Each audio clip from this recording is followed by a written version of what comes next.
I passed those 3 stalled free trade deals. Not everyone, though, is cheering. Joining us now, Representative Linda Sanchez, a member of the President's Export Council. And it's great to see you, Congresswoman. I'm looking at, actually reading from the New York Times today. A move offered a rare moment of bipartisan accord. Big political victory for the White House.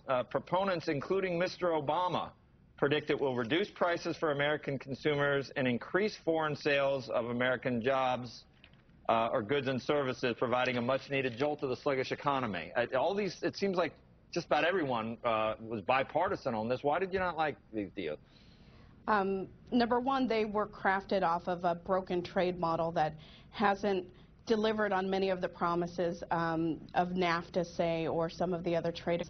And while there seems to be this unhealthy focus on how many jobs it's going to create, what people don't tend to focus on are how many jobs we are going to lose, because those jobs will be exported overseas, and those typically happen to be good-paying manufacturing jobs.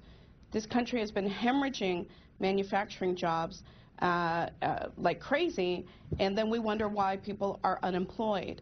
The fact of the matter is we really need to make trade policies smarter and have them work for the American worker and the American small businesses, because the benefits of trade, and there are benefits to trade, I am a proponent of trade, but trade done the right way that doesn't give all the benefits to one group of people and all the drawbacks, pain, suffering spread among workers and small businesses. It's amazing because both sides have figures, and I don't.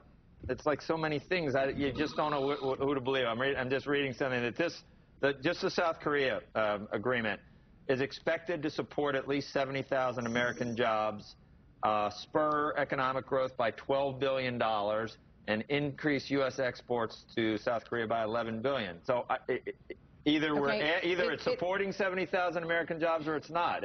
Are we losing jobs? We're also going to lose about 40,000 textile jobs, which are located mainly in the South. Let me give you a statistic, and you tell me whether or not you think that this agreement is going to be a fair shake for American people. We imported last year into this country about 561,000 cars from South Korea.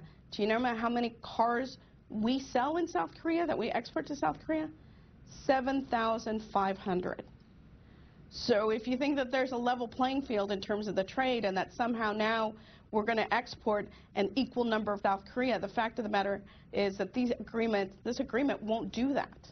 And every time we have these trade agreements, whether it was NAFTA or with China, our trade deficit increases, which means we're importing more and we're exporting less to these countries. And everybody talks about the fact that if we bring in less expensive goods for the consumer here in the United States, that's great. Well, let me tell you, if your toothpaste costs 25 cents less a tube, but you don't have a job, then it doesn't matter if the toothpaste is 25 cents less expensive, because you don't have the money to pay for it anyway. But, Congresswoman, I think you make a very important point about the differences in trade. But one of the reasons for doing this deal is that the tariffs in Korea are much higher than they are in the U.S., and so they're going to come down much more. So it gives us more opportunities to be able to export. I agree that we're not exporting a lot now, and that's precisely why we want to have one of these agreements to bring those barriers down much more in Korea than in the U.S., because our tariffs are already very low in the U.S. Well, you made a very good point, which is that it gives us the opportunity to perhaps export more, but that's not a promise that will happen. One of the things in particular that rankles me about the South Korea trade agreement is it has only a 35% content requirement. So goods that are considered Korean-made for purposes of the lower duties coming to the United States, only 35% of them have to actually be from Korea. Korea has a large number of factories that employ North Korean workers. We have a problem historically of Chinese goods that misrepresent themselves as Korean goods so that they can take advantage of these lower tariffs.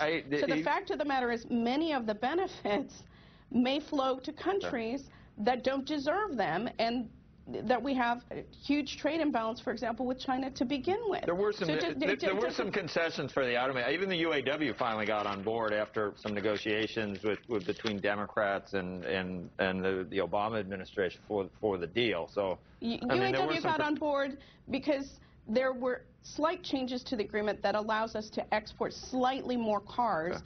But we're talking thousands, not hundreds of thousands, like the number of cars that we're receiving from South Korea. This just shows one of our problems, Congresswoman, and I appreciate your time about it. The president, it almost looks bipartisan with Republicans, but then he has to deal with parts of his own party that are so it's like, what is that? Intra-partisan problems, but it's just one of the things that I guess we have to deal with in this environment. Well, just to be clear, too, there were a number of Republicans that didn't support these agreements either because they understand the loss of American jobs. There's bipartisan opposition to these trade bills, too. You know, but it's great that at least we all, have a say, and that's sooner or later we come around to doing some good things. We appreciate your time today, Congresswoman. Thank you. Not at all. Okay, coming up, final thoughts from our